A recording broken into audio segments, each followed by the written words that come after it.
অনেক দিনেরই ইচ্ছা ছিল বাড়িতে যদি একটা ড্রিম ক্যাচার দিয়ে বেশ ওয়ালটা ডেকোরেট করা যায়, কিন্তু ড্রিম ক্যাচার বানাবো করে মানে যেটা আর কি সুতো দিয়ে বানানো হয়ে থাকে, তো সেটা করব করে আর করা হয় না। মানে ঠিক পারবো কি পারবো না এই দ্বিধায় থাকি, কিন্তু ওই প্রসেসে আর গেলাম না। তো আজকে আমি অন্য প্রসেসে দেখাবো তোমাদের ড্রিম ক্যাচার কীভাবে সহজেই সেটাকে বানিয়ে ফেলা যায়। আর অনেকেই তোমরা আছো যারা পছন্দ করো নিজের বেডরুমটা যদি বা নিজের ওয়াল মানে ডাইনিং পোর্শন বা যাই বলো না কেন, সেই ওয়ালটা যদি একটু নিজেদের পছন্দ মতো জিনিস দিয়ে সাজিয়ে রাখা যায়। তো এরকম অনেকেই আছো যারা ড্রিম ক্যাচার ভালোবাসো, ড্রিম ক্যাচার দিয়ে ওয়ালটাকে সাজিয়ে রাখতে চাও, তাদের জন্য অবশ্যই এই ভিডিওটা হেল্পফুল হতে বলেছে। তো হ্যালো, আমি উমা চ্যানেলে আজকে আমি চলে এসেছি নতুন একটা ভিডিও নিয়ে। তো তোমরা যদি আমার চ্যানেলটা নতুন হয়ে থাকো তো অবশ্যই আমার চ্যানেলটাকে কন্টিনিউ করো, মানে আমার চ্যানেলে ভিডিওটাকে কন্টিনিউ করো। অবশ্যই দেখো ভিডিওটা হেল্পফুল হতে চলেছে। তো চলো ভিডিওটা দেখে নাও। তো দেখতেই পাচ্ছ বন্ধুরা, এখানে আমি ড্রিম ক্যাচারটি যে বানাবো সেটা তোমাদের বললাম যে একটা অন্য প্রসেসে বানাবো, মানে দড়ি বা সুতো ছাড়া। তো এই অন্য প্রসেসে বানাবার জন্যই দেখো এখানে আমি পেপার নিয়ে নিয়েছি। তো পেপারটাকে এখানে আমি রাউন্ড করে নেব। তো রাউন্ড করে নেওয়ার জন্য এখানে আমি সাইডে যে গ্লু দিয়ে দিলাম। গ্লু দেওয়ার পর দেখো একটা মানে কাঠি নিয়ে এরকমভাবে আমি রাউন্ড করে দিচ্ছি। আর গ্লুটা দিলে এই যে একটার সঙ্গে একটা অ্যাটাচ হয়ে যাচ্ছে, তো মানে খুলবে না আর মানে একদম সিকিউর থাকবে। তো সেই জন্য দেখো আমি গ্লু দিয়ে এরকমভাবে আমি বানিয়ে ফেললাম এই যে নিউজ পেপার যে রোল করে। তো ওটা নিলাম, একটু বড় সাইজে নিউজ পেপার কাটিং করে নিয়েছিলাম। আর এখানে দেখো একটু ছোট সাইজে করে নিউজ পেপার কাটিং করে আমি একটু ছোট ছোট ধরনের গ্যাপ ট্যাপ করে নিলাম। আর এখানে আমি যে রাউন্ড করব তার জন্য এখানে আমি দেখো একটা মানে একটা গোল মতো পাত্র নিয়ে নিয়েছি, যাতে সেটার উপর মানে রেখে আমি এটা রাউন্ডটা করতে পারবো।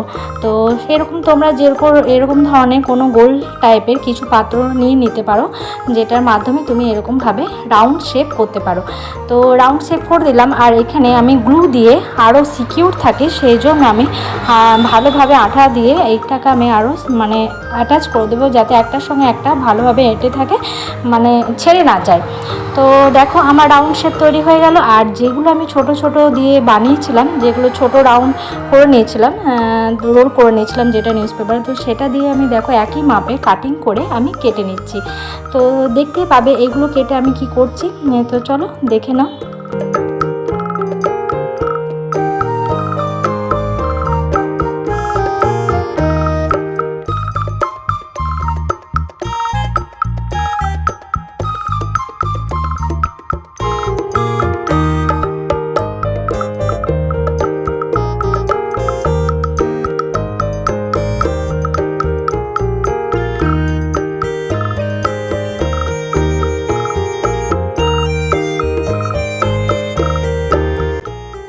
তো আমার ড্রিম ক্যাচারের যে শেপটা আমার তৈরি হয়ে গেল। আর এইগুলো দেখো আমি সাইডে যে জয়েন্ট পোর্শন করেছি, তো সেখানে যাতে আরও ভালোভাবে এঁটে থাকে বা আরও মজবুত থাকে, ছেড়ে না যায়, সেই জন্য আমি এখানে ফেভিকল দিয়ে আরও একবার প্রত্যেকটা জয়েন্ট পোর্শনে আমি ফেভিকল দিয়ে দিলাম, যাতে আরও ভালোভাবে মজবুত থাকে, যাতে ছেড়ে না যায়। এরপর আমি যেটা হ্যাঙ্গিং মানে ঝুলবে সেটার জন্য দেখো আমি আঠা দিয়ে এভাবে ছোট ছোট পিস করে নিয়েছি, এভাবে আমি অ্যাটাচ করে নিয়েছি। তো এটা আমার পুরো যে ড্রিম ক্যাচারে আমার যে গেটআপটা সেটা আমি এরকমভাবেই আমি রেডি করে ফেললাম। তো এরকমভাবেই দেখো খুব সহজেই ড্রিম ক্যাচার বানানো যেতে পারে। মানে সুতো দিয়েই যে ড্রিম ক্যাচার বানাতে হবে বা উল দিয়ে এরকম দিয়ে কোনো কিছু ড্রিম ক্যাচার বানাতে হবে সেটা কোনো মানে নাই, এরকমভাবেও তোমরা বানাতে পারো। তো দেখো কতটা মজবুত হয়েছে, কোনো ছেড়ে খসে পড়ে যাওয়ার কোনো মানে ভয় নাই। তো এরকমভাবে আমি বানিয়ে ফেললাম। এরপর আমি যে সাইডে যে মানে এরকম টাইপের যে করে রেখেছি দেখতে পাচ্ছ, তো সেটাকে আমি কেটে দিলাম। সাইডের যে বাড়তি পোর্শনগুলো সেটা আমি কেটে দিলাম, যাতে এটা একটা সুন্দর একটা লুক ক্রিয়েট হয়ে যায়।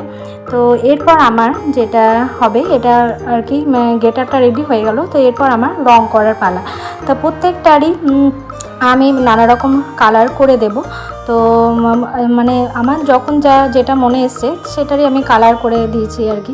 তো তো দেখো চলো দেখে নাও, কালার করো করাটা। আর তোমরা এরকমভাবেই বাড়িতেও বানিয়ে ফেলতে পারো ড্রিম ক্যাচার, এরকমভাবে বানিয়ে ফেলেও তোমরা তোমাদের রুমটাকেও সাজিয়ে রাখতে পারো। তো আজকে ভিডিওটা আশা করি তোমাদের কাছে হেল্পফুল হতে চলেছে। তো চলো তোমরা স্কিপ না করে তোমরা ফাইনাল লুকটা দেখে নাও। আর তোমাদের যদি ভিডিওটা ভালো লেগে থাকে অবশ্যই আমার পাশে থাকবে, লাইক করতে ভুলবে না।